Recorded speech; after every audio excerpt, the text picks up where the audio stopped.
I want to take a minute to thank everybody who accesses this podcast through iTunes and YouTube and email on our website. I don't say it enough, but everybody that watches this is the reason I continue to record these, and the great feedback that I get from everybody makes me excited about creating the next podcast. I want to share a few viewers' comments today, and I'll do so right when we come back.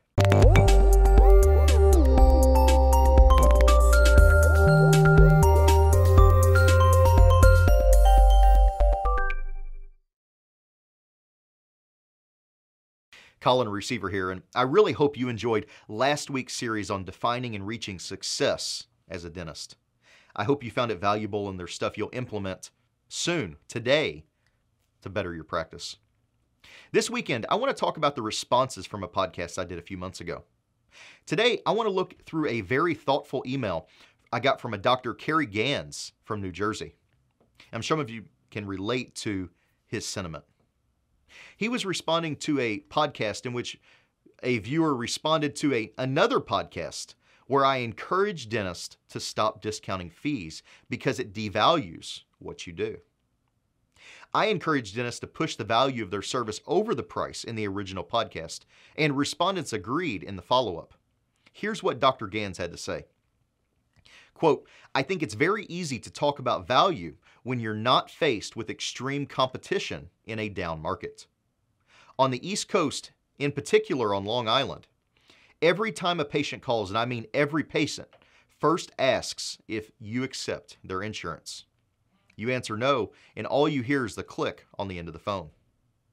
As someone who was totally fee-for-service and tried to maintain a value-oriented practice, I now find it impossible to do so with the threats of insurance and DSOs hanging over our heads.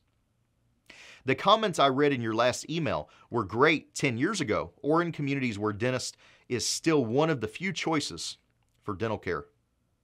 On Long Island alone, there are over 4,000 dentists for a dwindling population paying very high taxes with little or no new industry." Just thought I'd throw my 2 cents in there. First off, Dr. Ganz, I appreciate your comments, and I love getting feedback from doctors like yourself that are sharing their perspective with what's going on across dentistry across the United States and around the world. People think I only want comments that validate what I say, but I love getting alternative viewpoints because it makes me think through my position and either revise or make where I stand to feel even stronger than I am now.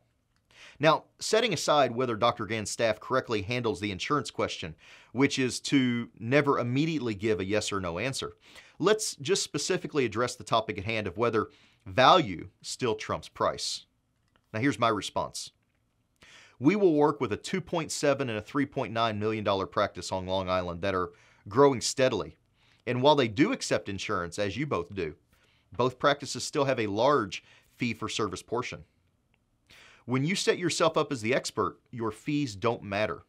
These guys deliver value, and when you're concerned about price, you get what you serve, and you're going to attract patients that are also concerned about price. It's all about your marketing. And if your marketing is marketing based at price, offering new patient specials or discounts, you're going to attract patients that appreciate and want price and discounts. Come back tomorrow. I want to look at a different comment from a different perspective on that same podcast. Until then, keep moving forward.